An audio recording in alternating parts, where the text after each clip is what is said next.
Hello, hello, hello. What's going on, everybody? Welcome to a Capital Hungry Market Analysis and Trade Ideas webinar. Hopefully you can hear me loud and clear in the YouTube audience, as well as you can see the screen loud and clear. You can see the screen nice and sharp and clear with just gold 4-hour chart right now. Just want to make sure there's no technical difficulties before I start going into the trade ideas, analysis, and everything else. Looks like everything's okay. I think the audio and visuals are okay. Let's jump right into it.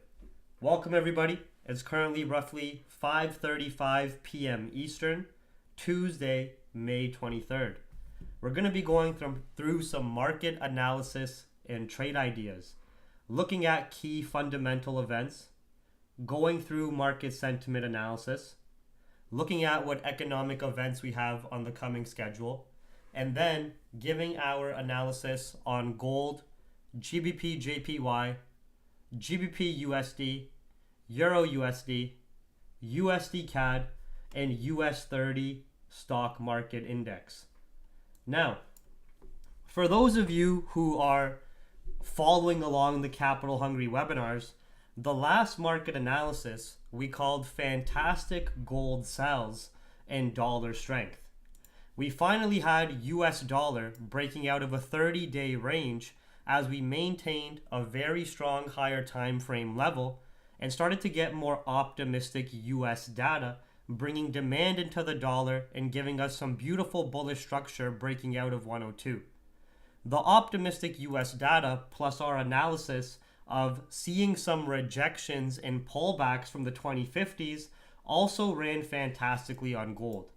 I saw a lot of people send me messages and sending me the trades they took over the last week or two, taking advantage of these beautiful gold sells ever since the optimistic NFP, unemployment rate, and wages data the US had on their last report. But remember, overall gold on the higher time frame is very bullish. What we were taking advantage of when we called those sells from the 2050s was understanding we were revisiting a very key liquidity zone and fundamental price point. We've only broken above the 2040s and 2050s during some key fundamental catalysts and for a very short period of time. Whether it was the COVID lockdowns, pandemic, and money pumping phase, Russia invading Ukraine, or when we started to get those global banking failures and fear, uncertainty, and doubt coming into the scene. Now, unlike these other situations, I'm not necessarily expecting gold reversal all the way into the 1600s. I'm actually seeing that the higher time frame base case for gold bulls is starting to obviously rise. Gold is still very bullish here on the higher time frame, and after this higher time frame pullback phase into the 1600s to accumulate more buy side liquidity, we're actually starting to show a lot more potential for starting to trend back into the highs or even starting to print any higher highs based on the monthly and quarterly charts.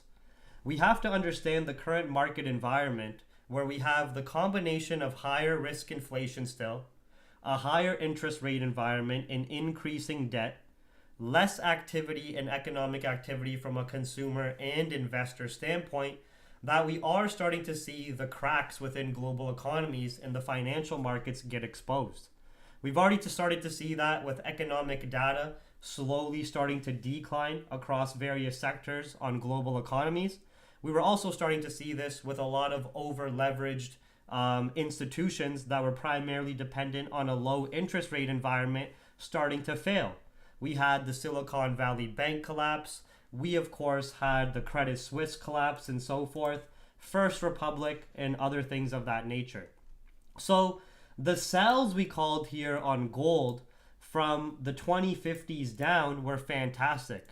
But we have to understand and keep an eye on overall macro structure that's been starting to develop ever since the 1600s. Ever since we had this consistent failure to break the 1600s, and during November and December 2022 started to get economic data feeding into a Fed pivot narrative, markets starting to price in future rate cuts, getting greedy and ahead of the curve, we had some dollar weakness and more gold upside. Then we sustained gold upside as global fear, uncertainty, and doubt started to rise with banking sector failures and so forth. What we have seen take place,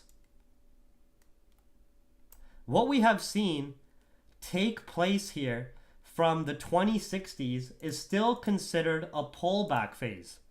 Having consistent new highs printed, not having enough buyer volume to continue higher, buyers liquidating positions out of the market, sellers providing that exit liquidity, and having price pushed down to more favorable demand zones before still continuing the trend.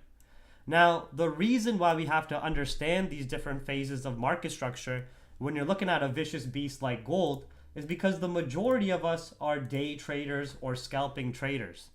When gold is having potentially some of these corrective waves and can be bearish for a period of days, weeks, or months and be moving to the downside hundreds to thousands of pips here, you want to stay adaptive to the market waves accordingly. This was the primary reason where if we stayed below that historical price point at the 2050s, didn't see any buyer volume to be printing new highs,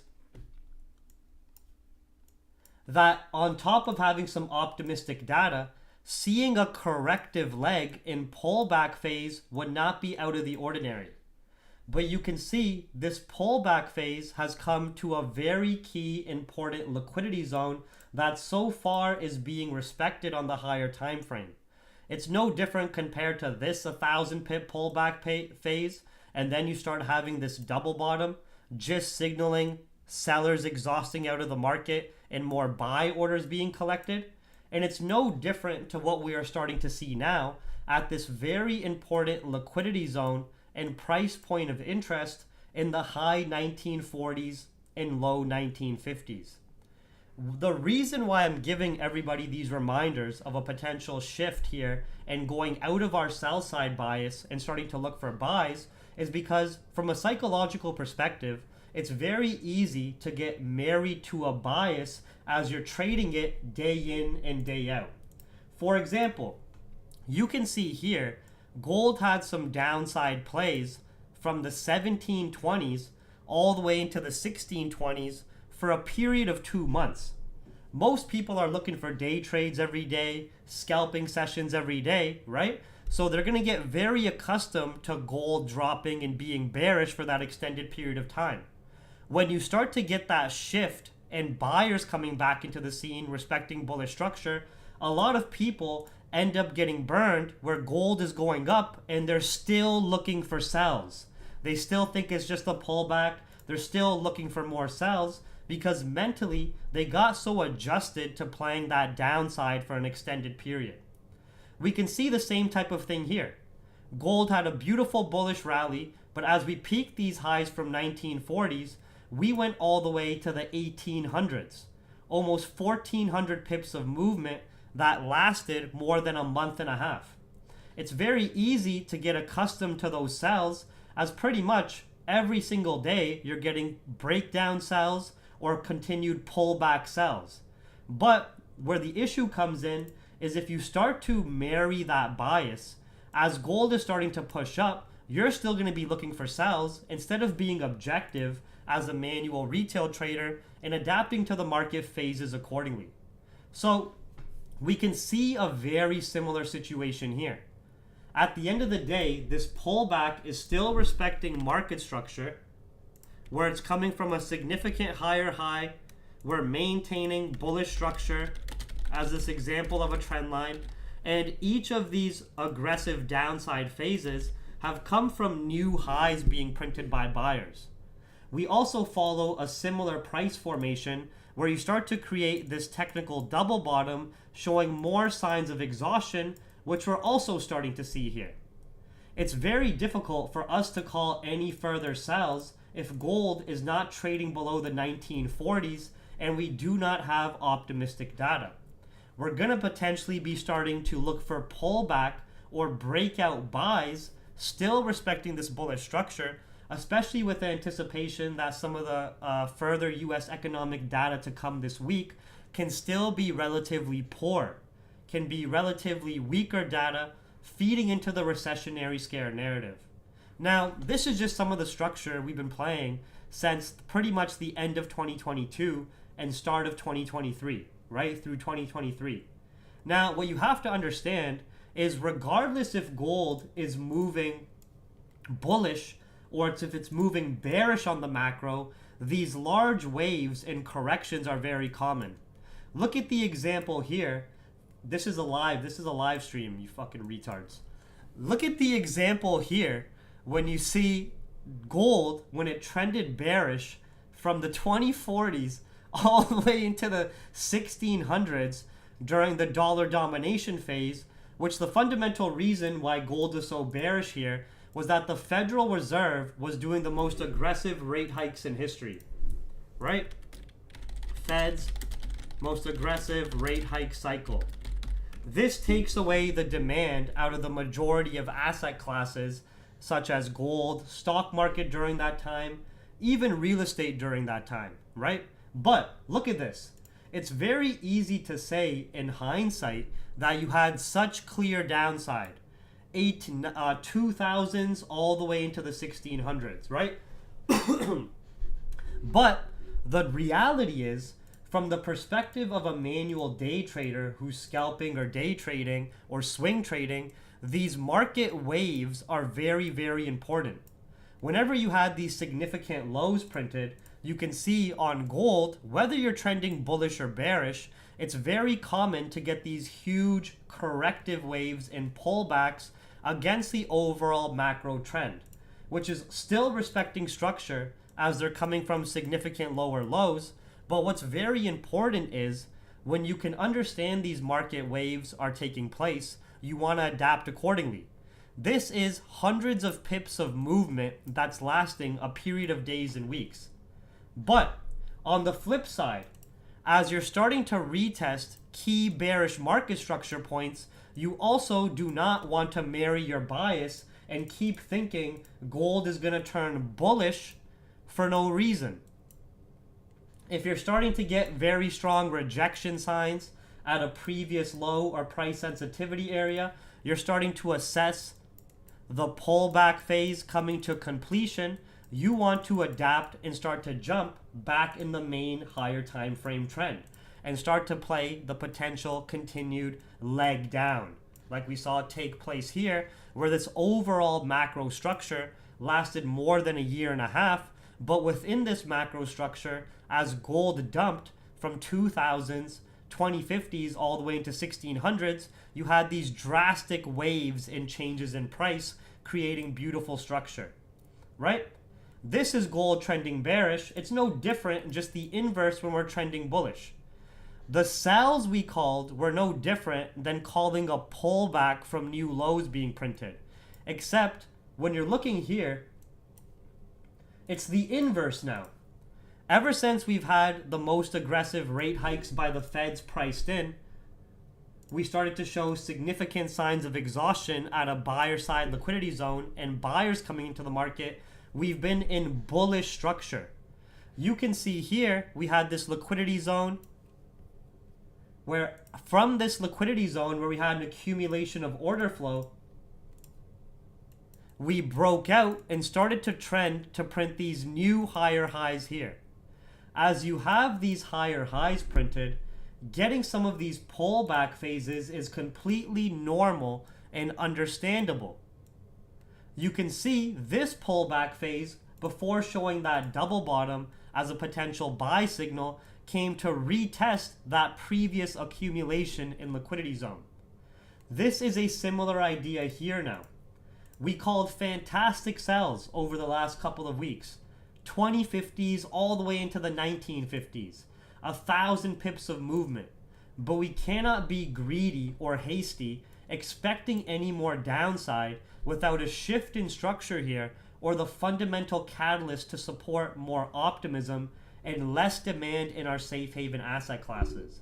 if we don't get optimistic data, if we don't get the breaks below 1940s here, which is an important liquidity zone that we're coming into, roughly retesting these previous highs, as well as this liquidity zone lows that led into the higher highs.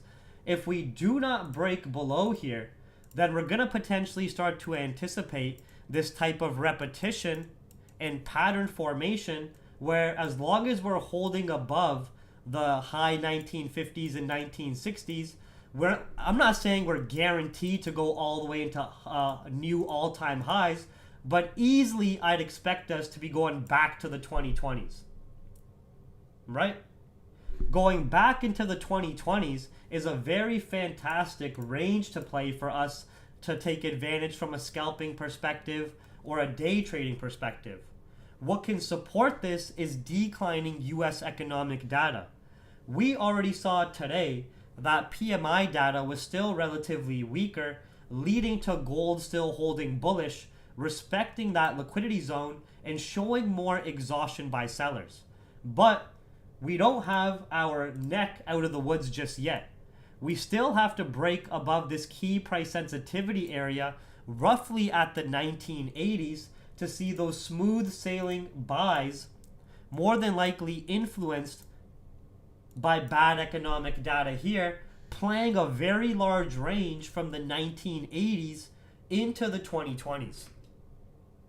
Right? Now, the same time we're starting to see an inflow in gold and more demand into the safe haven asset classes, we're also starting to see a bit of an outflow on the stock market. Less demand in your risk assets, as we're still seeing equities respecting very key liquidity zone and potential sell area at 34K. Right? Now, what we would love to see to show us very clear-cut sentiment of risk flows is having bad economic data leading to less confidence and demand in the stock market.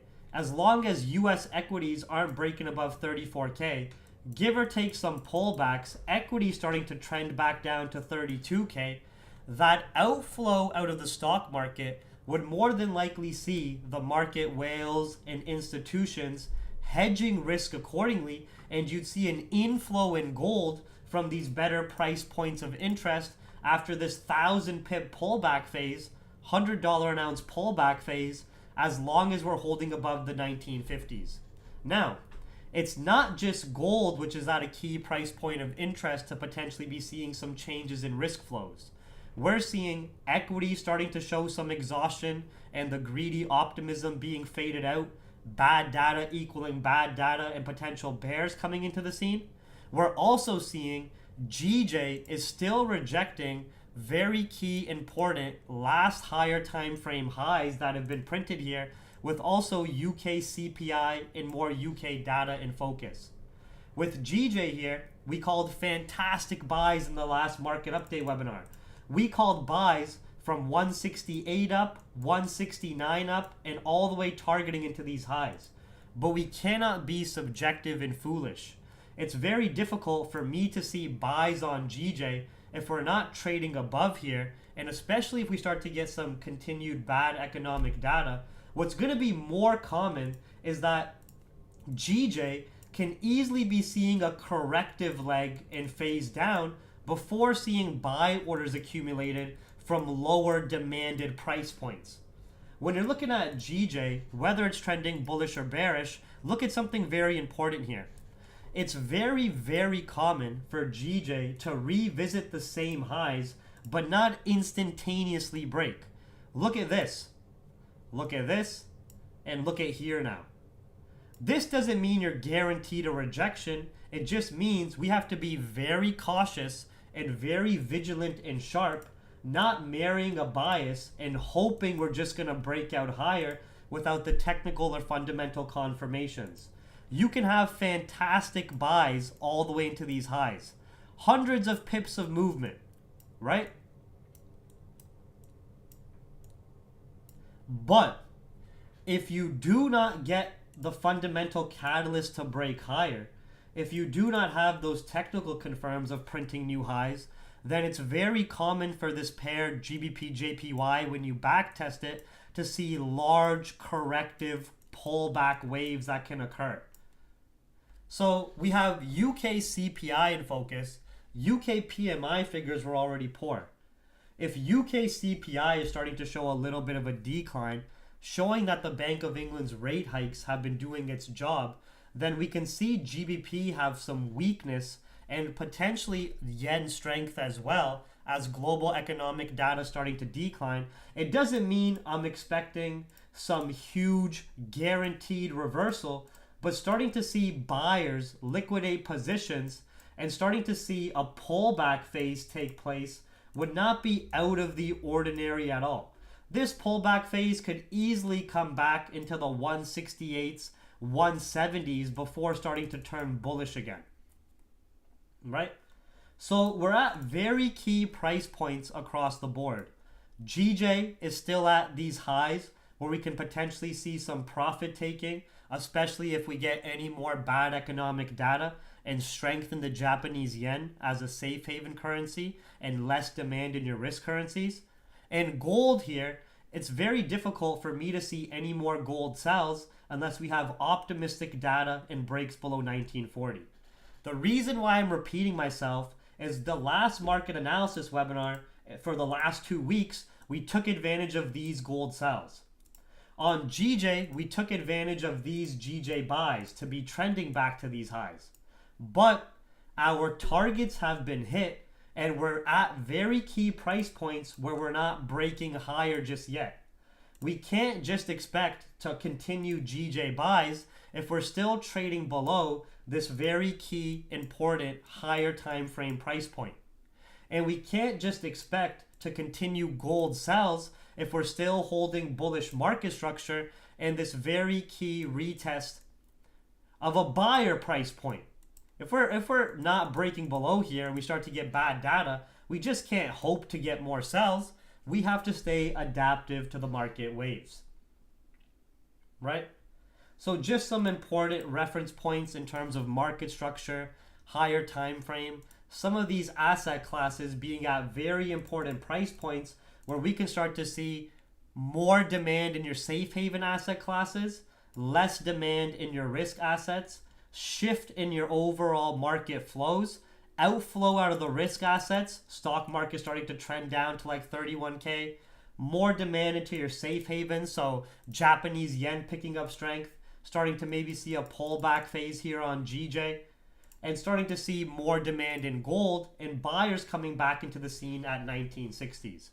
Now, what's always interesting about understanding key price points is it gives you a lot of information to work with. We have very clear-cut information that we're only going to be looking for any further gold sells with optimistic data and breaks below 1940s. We also have very clear information that we're only going to be looking for any further GJ buys, also having optimistic data and breaks above 172.5. If we do not, and the same thing on US equities, we have very clean-cut confirms that you would see safe buys on the stock market to trend back to the highs if you break above 34K. But we don't have any of those confirmed just yet. So what's looking higher probability is seeing an outflow out of equities, GJ potentially having a pullback phase and buyers exiting positions from these highs, and gold potentially starting to hold this area, seeing buy bounces back into the 2000s and 2020s. Right? Dollar for dollar pairs, I'm still expecting, as market fear, uncertainty, and doubt is going to rise on a global perspective, our dollar pairs like GBPUSD and EURUSD should still remain relatively bearish. Less demand in your basket of risk currencies overall. Dollar, even though it can be weaker from US economic data, overall weakening global data or any global geopolitical tensions will still have some appeal for dollar in terms of being your world reserve currency. So we'll talk about those price points of interest as well. But just a quick little brief review there, going through some key price points of interest, understanding market waves, understanding how to adapt accordingly, that psychology alongside the fundamentals. Now, before we jump into our individual trade ideas and analysis, we want to understand what events we have on the table. We don't really have much going on through the Asian session. Overnight through the London and European session, we have some important UK economic data. UK CPI. Now, UK CPI here is more in focus than the PPI, but we already have projections of seeing some decline in the CPI here.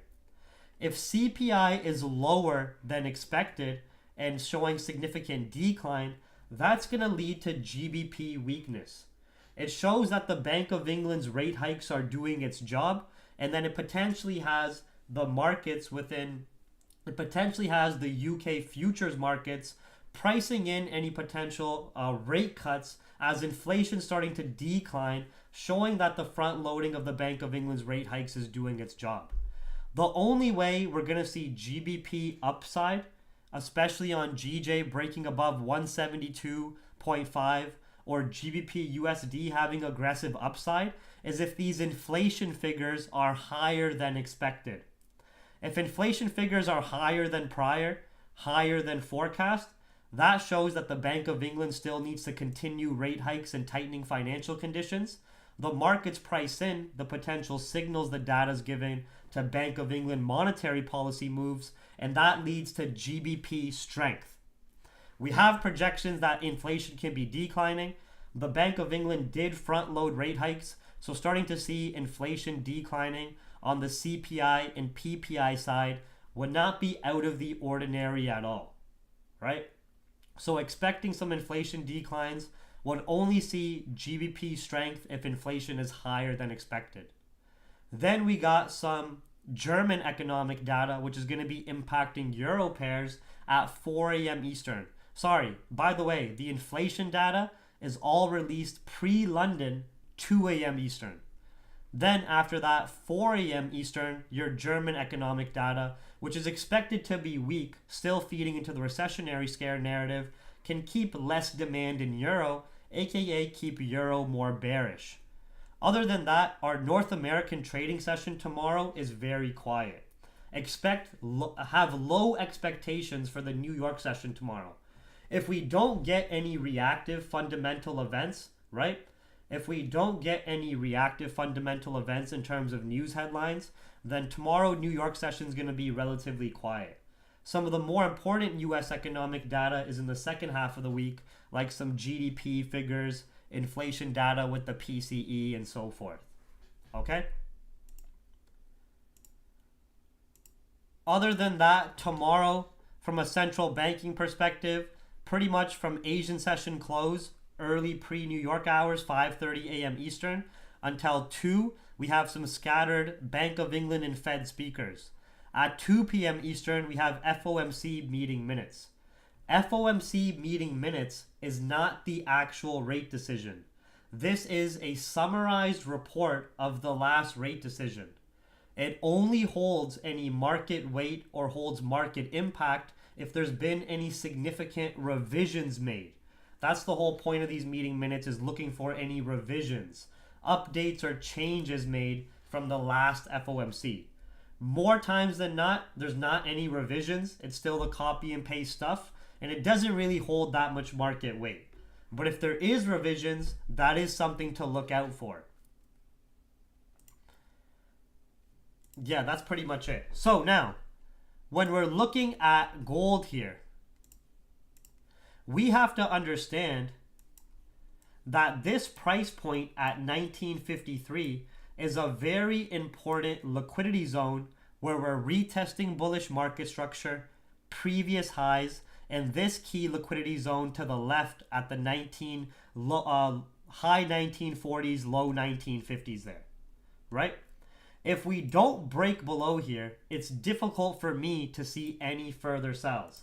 That also gives us clean-cut confirmations that I would only see sells below here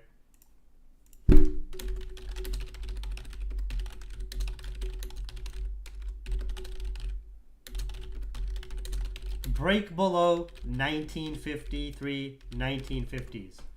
Otherwise, based on the analysis I was showing you guys on the intraday, we don't have our neck out of the woods just yet, as the clear-cut buys above the 1980s. But if we get any pullbacks into these areas, I would still primarily be looking for buys.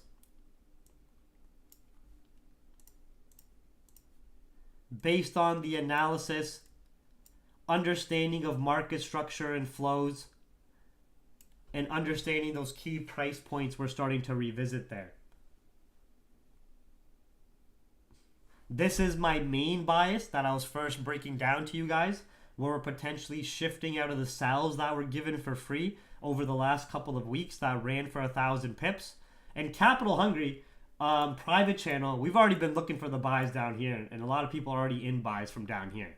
But here we can still easily get pullbacks to this area or easy continuation moves. I only see continued sells, adapted bias now with these fundamental catalysts and these technical confirms. GBPJPY. We have to be very, very careful. This price sensitivity area here is not just these previous highs, it's also the last significant higher time frame highs when we were looking to the left. We're starting to create a consolidation and order block here. If we break above 172.5, still have increasing inflation,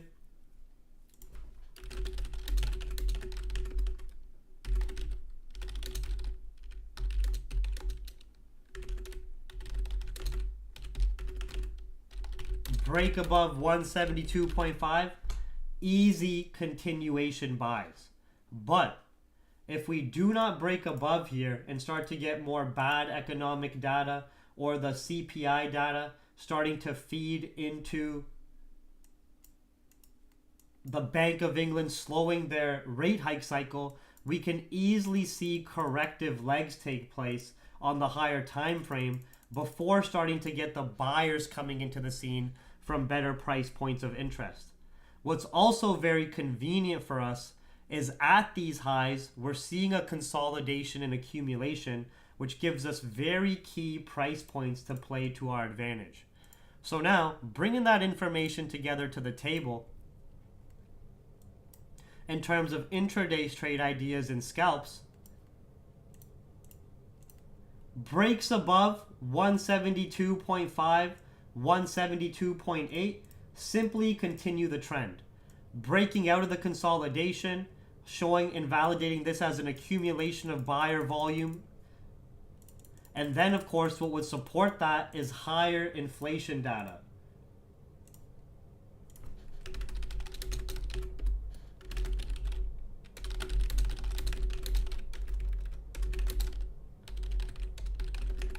Japanese yen trending lower.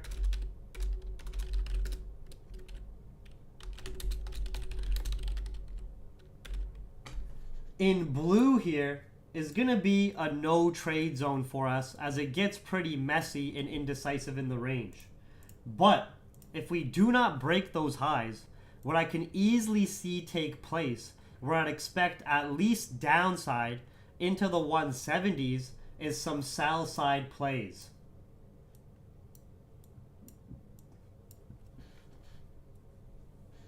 Pretty much we also get a clean range break type of trade idea, but it's going to be completely data dependent on which way we break the range on CPI. I think that inflation figures can start to show some decline, take away from some of the hawkish pressure of the Bank of England. If we don't break these highs, can start to see buyers taking profit and this pullback phase occur. That's my main bias now. But very easy, safe continued buys with these confirms on the flip side. Just want to be cautious at this price point of interest we're at. Now, on our US dollar pairs, we still have very nice dollar strength. And on the higher time frame, what we were looking to play was dollar retesting a very important higher time frame liquidity zone, roughly around 101 to 102 here. Now, we don't really have any US data in focus tomorrow, so we can easily see dollar just continue its current bullish structure and upside, potentially going to this next price point of interest, roughly at 105. Continued dollar strength as the world reserve currency and it holding more significant weight will lead to GBPUSD sells and EURUSD sells.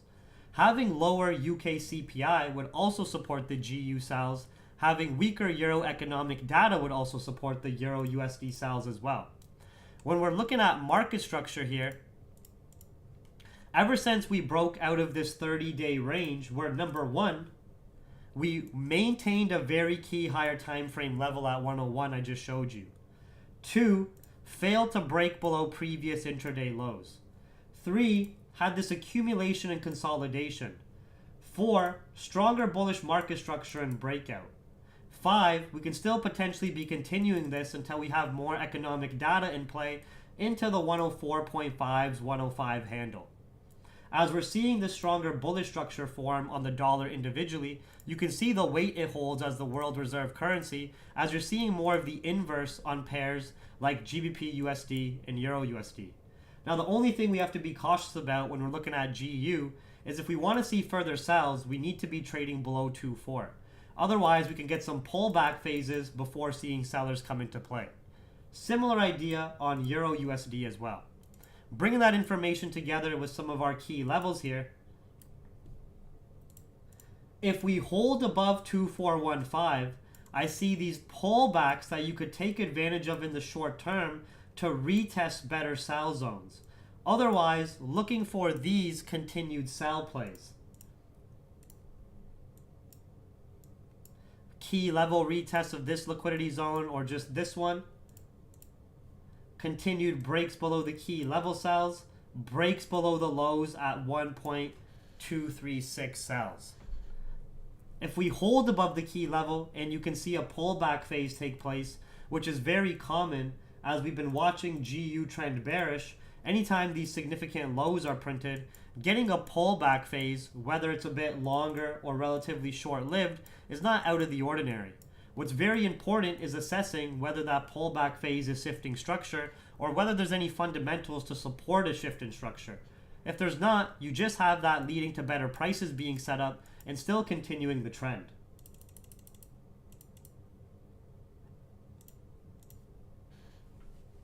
With EURUSD, we're still this don't mind the trend line, just a subjective line I drew to identify structure. Bearish structure is still being validated below price point 1.084. Lines on the chart do not validate structure or validate key price points. The prices do. Lines are just for us manual retail traders for visual representation. But lines can be subjective. Prices are not subjective. Prices are objective. Right? But bearish market structure is still being respected if we're holding below this liquidity zone and previous lows 1.084 can easily see a pullback phase to better sells. Otherwise, looking for these continuation sells. That's 1.084, 1.076, 1.073. Now, GBPUSD and EURUSD are pairs where dollar is the secondary in the quote, but as it's the world reserve currency, it still holds a lot more significant weight in the motion that it's trending. In this example, dollar being a lot more bullish based on those fundamental reasons we stated and key price points we are maintaining where buyers are jumping in from those lower pullback prices, lower demanded prices, demand zones, right? So that means on USDCAD, it's more of the inverse. You can see on USDCAD, very similar to the dollar, we're still respecting higher time frame bullish structure and we're retesting a very, very key liquidity zone price point at 3.2. Very similar here. You can see as USDCAD can have more indecision with the mixed sentiment of how much crude oil plays an influence on the Canadian dollar price, it's very common that if you don't break significant highs, you can get these aggressive waves and price changes on the intraday.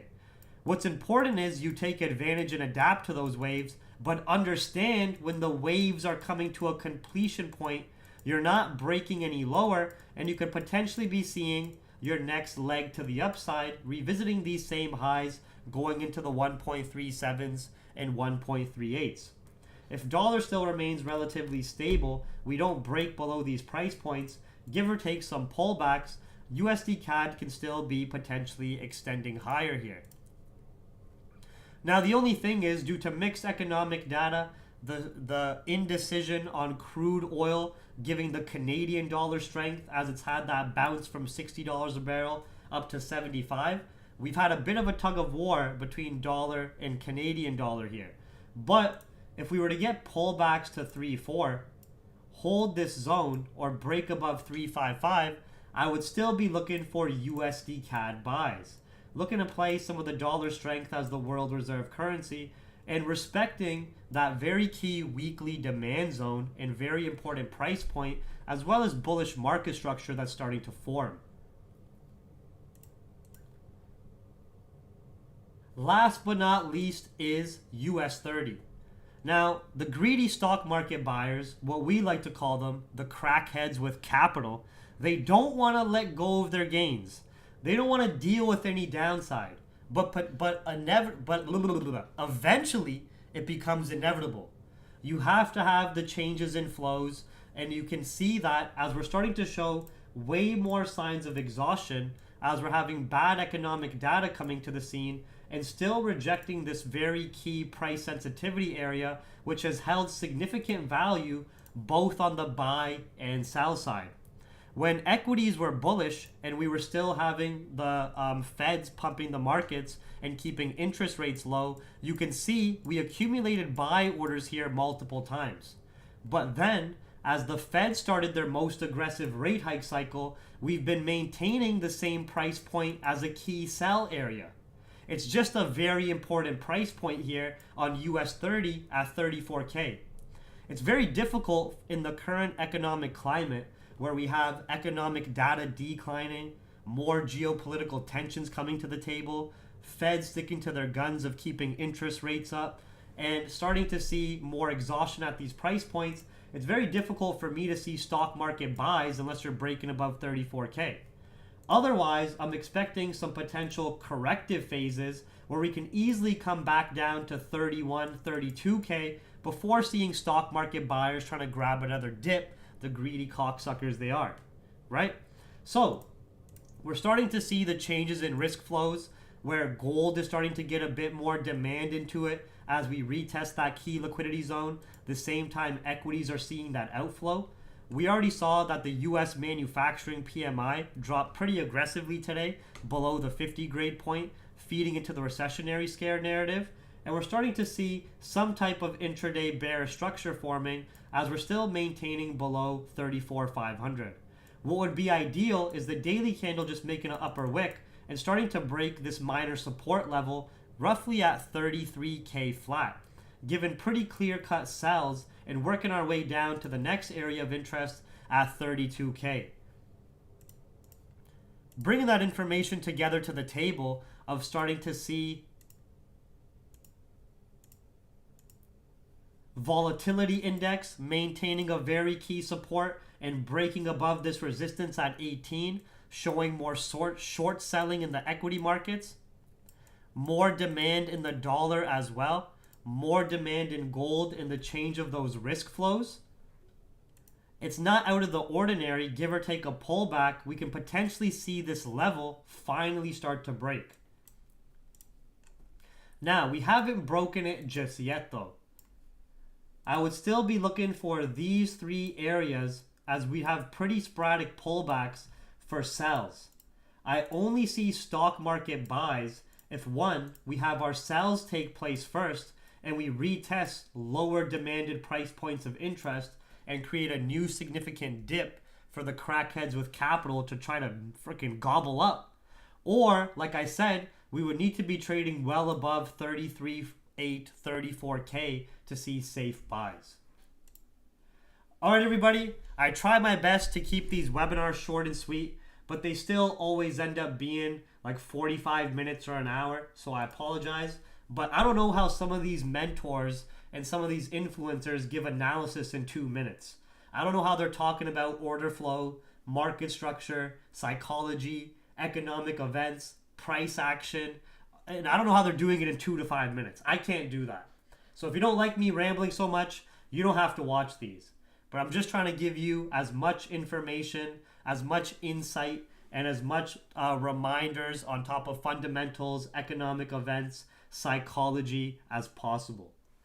You can always rewatch this as you wish. It's going to be saved and uploaded. I'll see all of you next time. For even more information, make sure you check out this YouTube page or dive into the Capital Hungry private channel, where we have hundreds of educational webinars to give you the same level of foundational knowledge as me, daily analysis every single Asian session, daily London and New York scalping sessions, New York hosted by me, London hosted by a Capital Hungry analyst, access to a newsroom, price alerts, community, there's way too much for me to even say right now. I'll see all you guys later. Like, subscribe, comment on the save stream, and take care. After this, for those of you who entered the last Twitter contest, I was doing a Twitter giveaway for $500 USD. I'm about to announce the winner of that right after I end this webinar. So I'm going to do a little Twitter picker webinar freaking selector, winner selector. All right? Talking too much now.